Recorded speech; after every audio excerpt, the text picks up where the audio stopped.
Hello everyone, Simon here. It's time to keep playing Phoenix Wright Ace Attorney. We are in the second day of trial for the recipe for Turnabout, episode 3.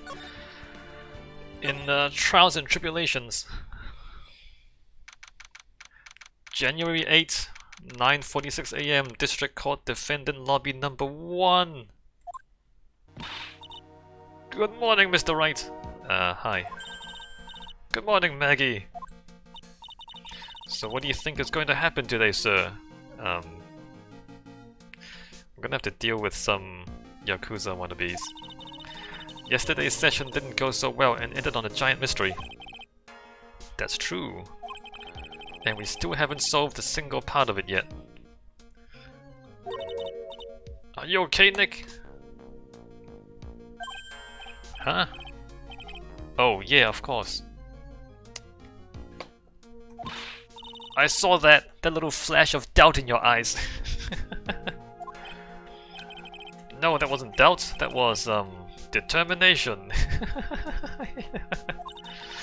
Why don't I believe you? It's nearly time, Maggie. You'd better get going to the defendant's seat. Roger, don't let me down, Mr. Wright. I'm counting on you. Yeah, don't let her down.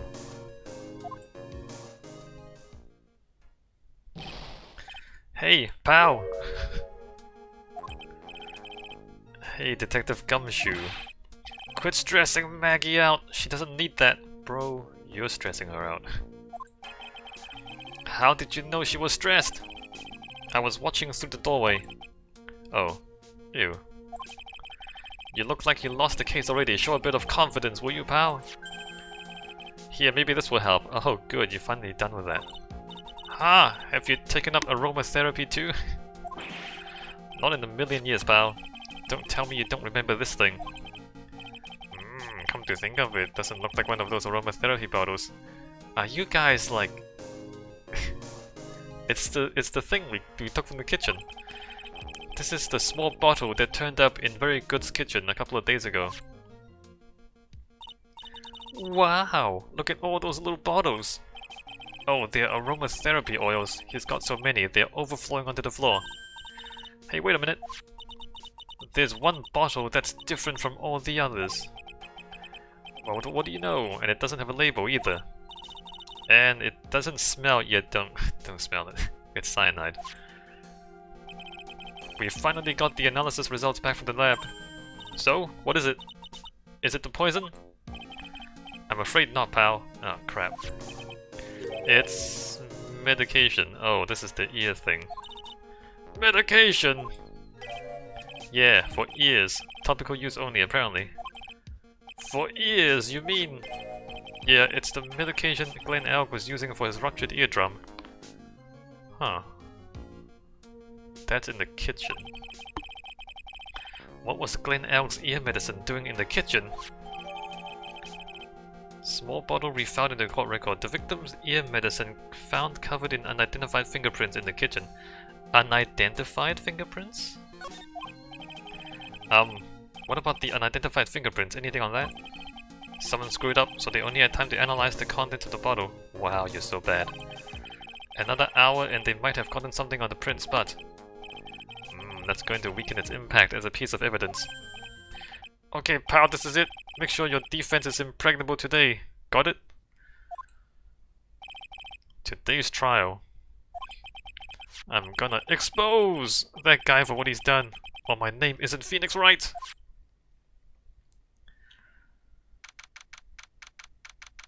January 8th, 10 AM, District Court Courtroom number 4.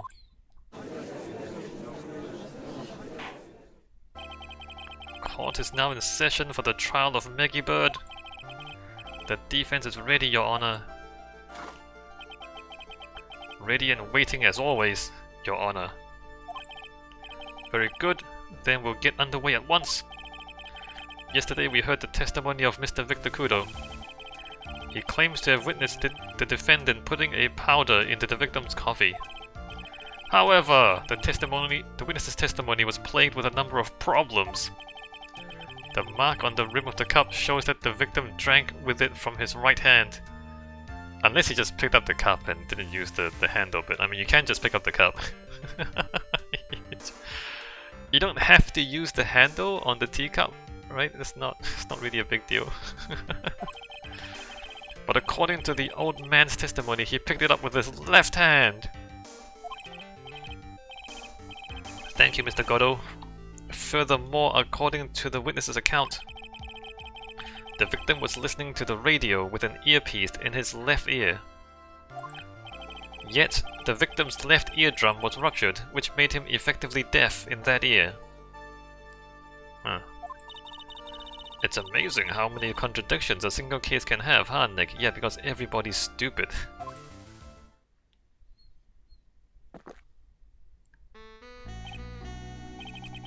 Ha! Allow me to enlighten you, Your Honor. The world, you see, keeps turning, and we must turn with it.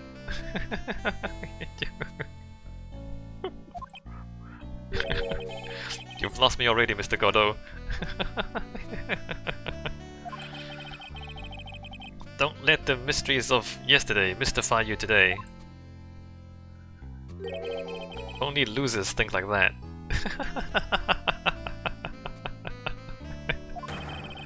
You've got to change with the times. That's one of my rules.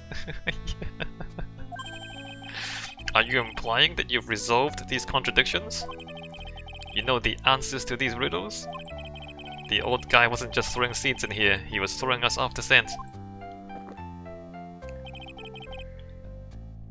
And today I'll prove it.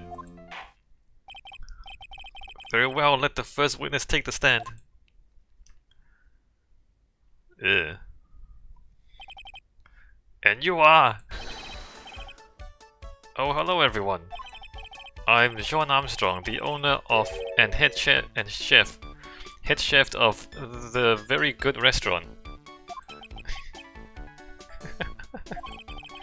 Forgive me for asking witness, but are you a woman? Oh sir, as you can see, I am a pert and perky gentleman.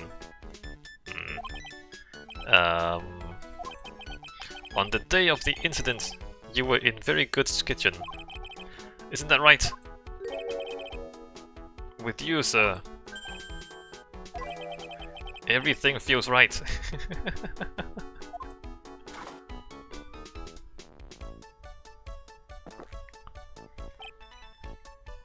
Ha! Wow, he's totally unfazed. Doesn't anything intimidate this guy? Very well, your testimony please, witness. Please tell the court what happened that day at Very Good. Yes. At Very Good. When it all happened, there were just 2 customers in my restaurant. Wait, just 2 customers. Not just 2 people, just 2 customers. The other 2 were not customers. I remember I was experimenting with some new art deco that day. What? Like having a large mirror between the tables, for example. A large mirror between the tables. Okay, I mean, I thought it would be something like this. On that day, there were mirrors between the tables, but not afterwards. He removed the mirrors after. I mean, it doesn't make any sense. Why would you remove them? But the old man saw the other, saw him flipped in the mirror, and that's why the left ear, left hand, right hand sort of thing happened. And there were 2 customers, but there were also 2 other people. There was Viola and the tiger were there as well, but they weren't customers. Doesn't mean they weren't there. Yes, perhaps that is what the old man was looking at. The cup, the earpiece, the glasses, he would have seen everything in reverse. Well, that's too easy, isn't it? That's too easy. Why would he tell us everything? A mirror! Yeah. Yes, a big mirror. The most enormous mirror.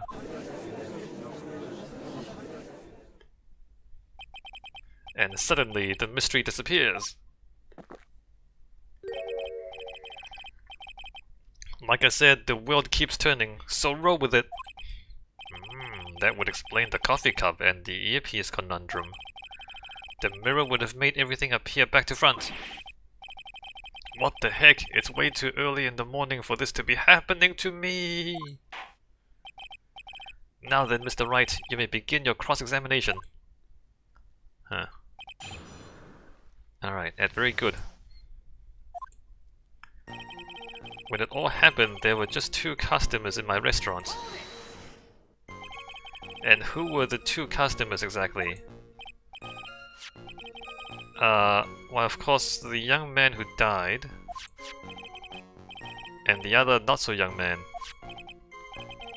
You are referring to yesterday's witness, I presume. What about the other man Maggie says she saw at the table? Something tells me Mr. Armstrong isn't planning to disclose his existence. We need some hard evidence first before we can bring him up, don't we? I guess I'll just have to try a different approach for the time being. I remember I was experimenting with some new Art Deco that day. You were experimenting with Art Deco? How come I never heard about that before today? You are not familiar with the language of interior design, sir? Please stay on topic. Now, why didn't you tell the court about this before? But I did, just a few moments ago. Ahem, excuse me, Mr. Armstrong. This deco you mentioned, are you referring to some sort of decorature? No, Judge. No, Art Deco is a style of design, Your Honor. He's talking about interior design, walls, ceilings, carpets, that kind of thing. Ah, yes, of course. That deco. I was trying to achieve a more effeminate look for my restaurant. It's already quite effeminate. I was planning the most bold remodeling of the decor. Like having a large mirror between the tables, for example. Where exactly is the mirror? How big of a mirror are we talking about here? Something about 4 meters wide and about 2 meters high. Let's see, about 1 meter is about 1 yard. Holy glass in a frame, that's huge! I was intending to install it on the ceiling eventually. Huh. The ceiling? Was there a mirror on the ceiling? I don't remember.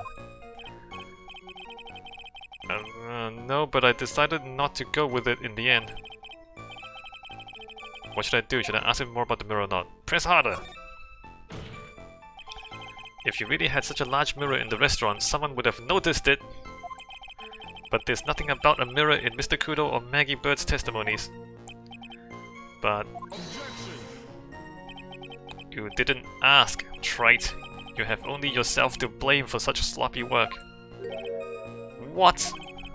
A mirror was delivered to Very Good the day before the incident. Really? As Mr. Armstrong testified, he was carrying out some design changes. And as it turned out, he didn't actually use the mirror in the end. This just doesn't add up. Even if a mirror was delivered to Very Good, it doesn't prove that it was in the restaurant on the day of the crime. Ah! If you want to doubt someone, try to look in the mirror. I'm sure the person looking back at you will be dubious enough. So the witness yesterday had seen the victim reflected in a mirror. Yes, perhaps that's what the old man was looking at. I'm gonna have to present the map at some point now.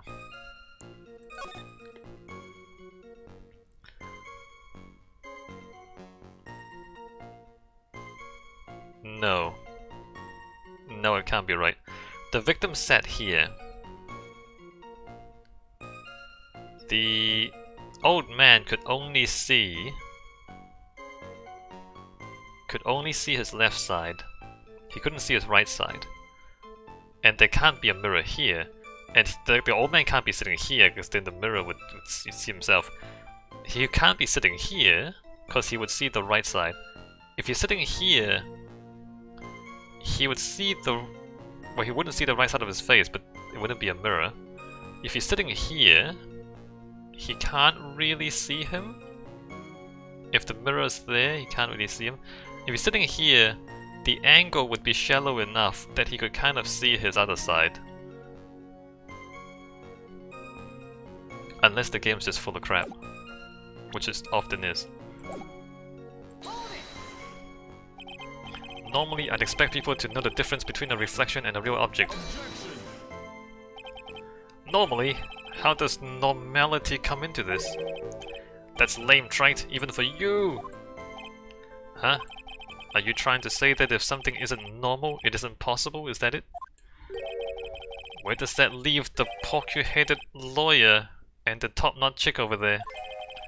And the ungodly cool guy with the mask over here? Well, Trite! Ah! Not the hair! I do not have a top knot. Wait, what is that? Mr. Godot is correct. A lack of normality is no basis for discounting an argument. Good. Logic has won the day. The cup, the earpiece, the glasses, he would have seen everything in reverse. Everything? He would have seen everything in reverse. Yes! Hey Nick, we should take a sec and think about what old CD said in his testimony. Yeah, he was reading the sports paper. If he was reading the sports paper, it couldn't have been in reverse in the mirror. How did he phrase it again? The boy was wearing the earpiece on the same side as the green lens of his specs. No question, you can lock me up if I'm wrong. It was his left ear without a doubt. Yeah, okay. And then he used the same hand to pick up the cup, his left hand. If he saw everything he described reflected in the mirror, then everything he said he saw on the left was actually on the right, huh? And that clears up all the problems with his testimony, I guess, or does it? Ha! It's kinda hard to believe everything's the fault of a mirror, but... Do you think old CD saw everything through reflection? No. Because the scouter is on his left eye, it's not on his right eye. If he did, it would explain all the contradictions in his testimony. But that just makes the situation worse for Maggie! There's gotta be something in that old man's testimony. We've just gotta dig deeper. Yeah, okay, let me like... Option, save the game. I don't know what... Because there's a number of things. The game does not mention him reading the newspaper. So it wouldn't be that. So this, like, if he was trying to read the sports paper in the mirror, everything would be reversed, he couldn't read it. The other thing is...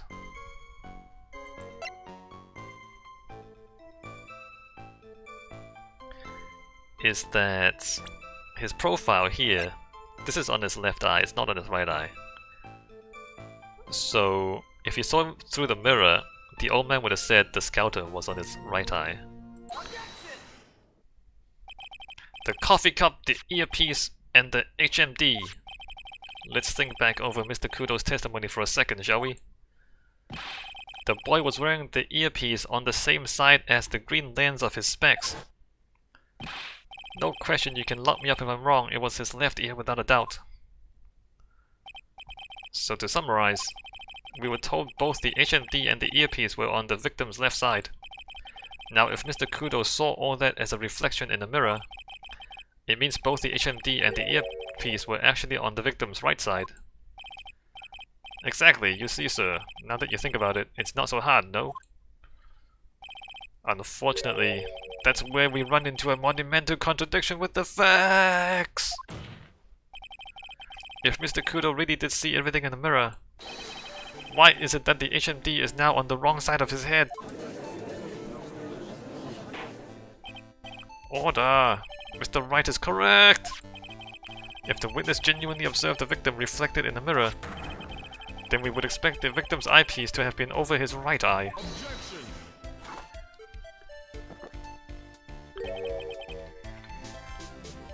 How bitter.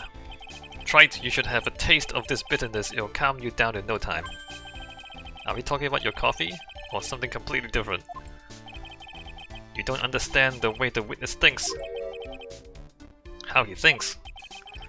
You remember this, I presume. The I broke the vase, sorry, apology let I mean Mr. Kudo's sworn testimony. Exactly, the old man has one very grievous habit, other than throwing seeds. The more of an impression something makes, the more muddled his mind makes it. And what's the most striking thing about Mr. Elk? Clearly, it's the victim's eyepiece.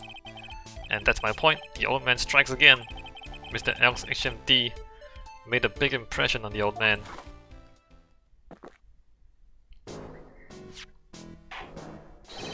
I saw the earpiece and those newfangled spectacles he was wearing. Oh yes, they were both on his left ear, do you hear? His left ear! Ha! Well tried. Ugh, that's the worst but best impression of Kudo ever. Wow, I really thought he was old CD for a minute there. God, that was good. Enough! I must agree that yesterday's witness was irresponsibly rash in much of his testimony. Bad luck, Nick. Looks like the boil of a contradiction you found is just a rash. Wait, what? A mirror can't be beaten by a handful of seeds, nor can it lie. Wait, what? So, what exactly was the old man looking at? Fill us in, Mr. Armstrong. Go on, tell the court. We're all ears. I don't understand what just happened there. Or what they're saying. Is he saying, like, the old man is just confused about what's left and right? If he's confused about that, then he's confused about everything else. The whole point of this part, the whole point of Mr. Armstrong talking here is that they're trying to re-establish the old man, Kudo, as a reliable witness. By saying that, no, he really did see what he see. He just got confused with left and right because of a mirror. But the inconsistencies persist, and therefore he continues to not be a reliable witness. So they're not actually proving anything here. Yes, I can explain. Please, if you'll look at the plans of the restaurant. The mirror!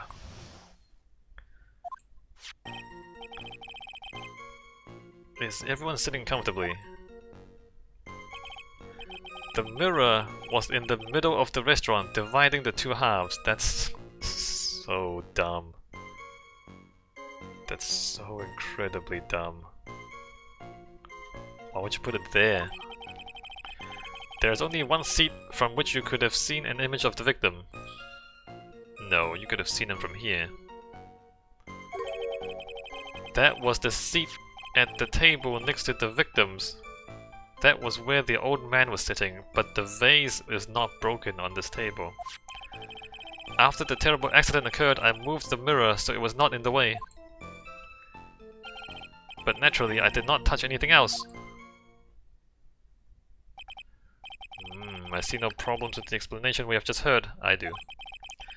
From the table next to the victims, Mr. Kudo could have seen the victim in the mirror. What a naughty little coquette I am for confusing all the men like this. Don't worry about it.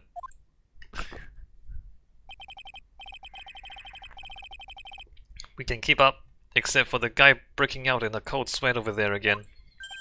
I hate that guy. You said you didn't touch anything else apart from the mirror. Are you quite sure about that? Of course!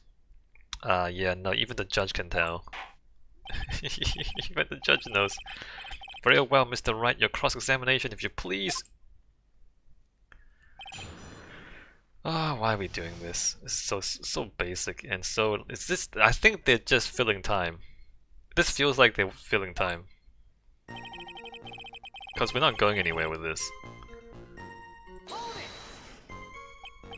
So, run this by me again. The mirror was here, correct? Yes. Yes, really? Because I know if I were you, I wouldn't have put a mirror there. It would be in the way. Look who's talking. Look who's talking, trite. Huh? You're obstructing my view, among other things. But this is my seat in the courtroom. Very good charm is that it gives you the impression that you're the only customer. Temporarily placing a mirror in that spot would hardly be in the way. What? Unlike you, trite.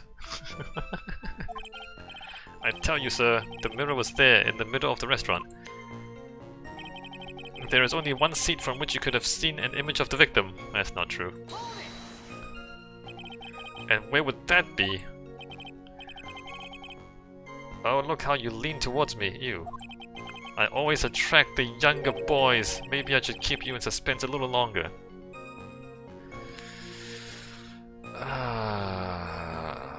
That's harassment. Judge, I would like to report him for sexual harassment. Mr. Armstrong, tell the court what you know at once. Thank you, Judge. I attract the older ones too, you know. Handsome. Shall I tease you too? That's also sexual harassment.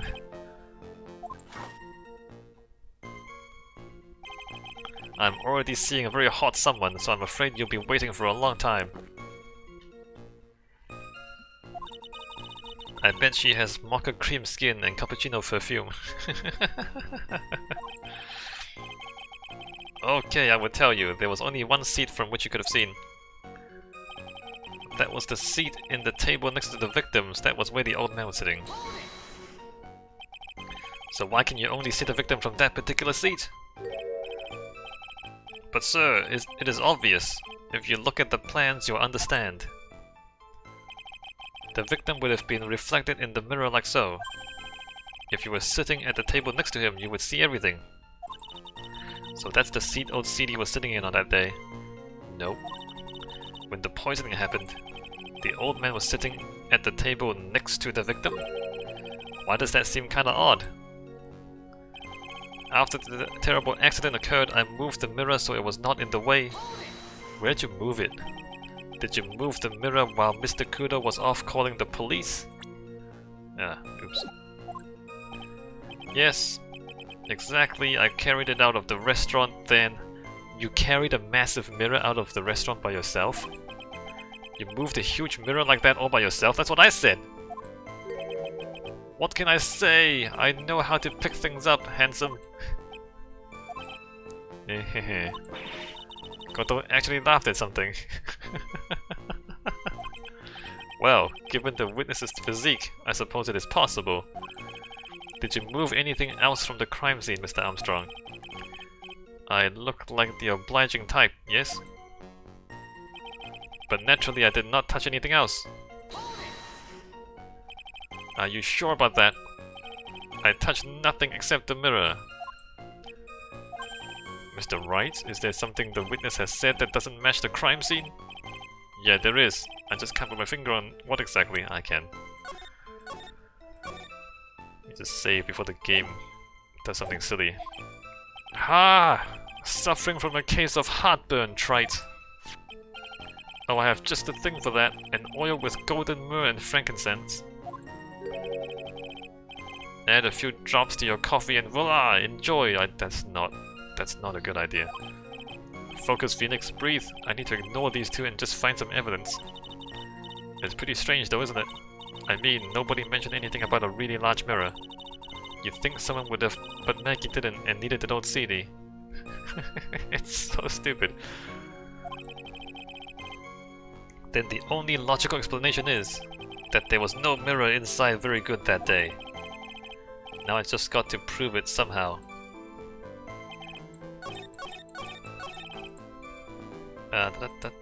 Presents.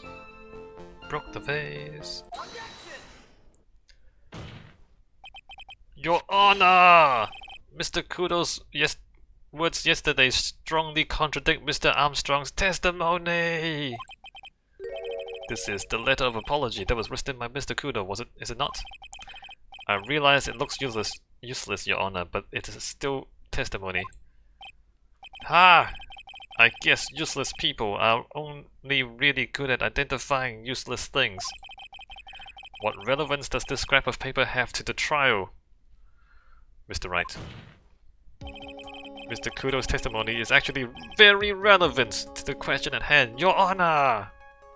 I'm just gonna yell every time there's an exclamation mark, alright? Because it very clearly contradicts with this piece of evidence! I forgot which check. Okay, this does show it.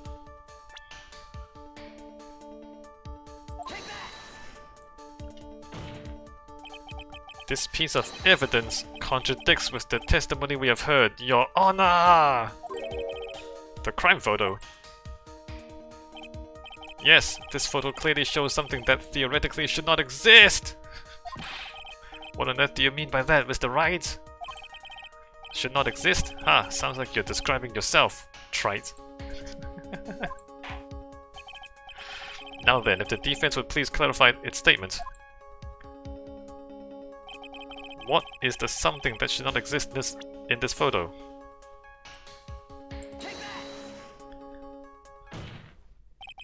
There is one thing that was clearly demonstrated by yesterday's testimony.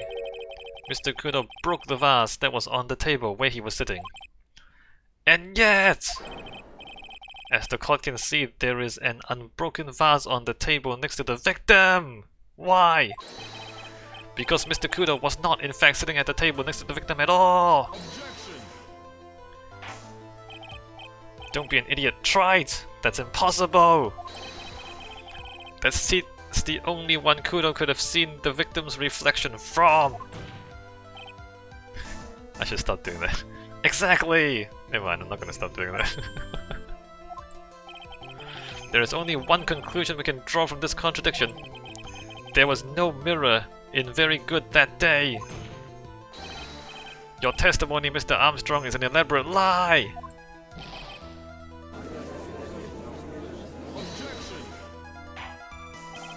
Don't try to confuse the court, try it! Obviously the witness cleaned up the vase, while the police were taking their time getting to the crime scene. Unfortunately, Mr. Godot, that doesn't quite work for me. Mr. Armstrong already testified to the contrary. In his own words, I did not touch anything else except the mirror! Ugh.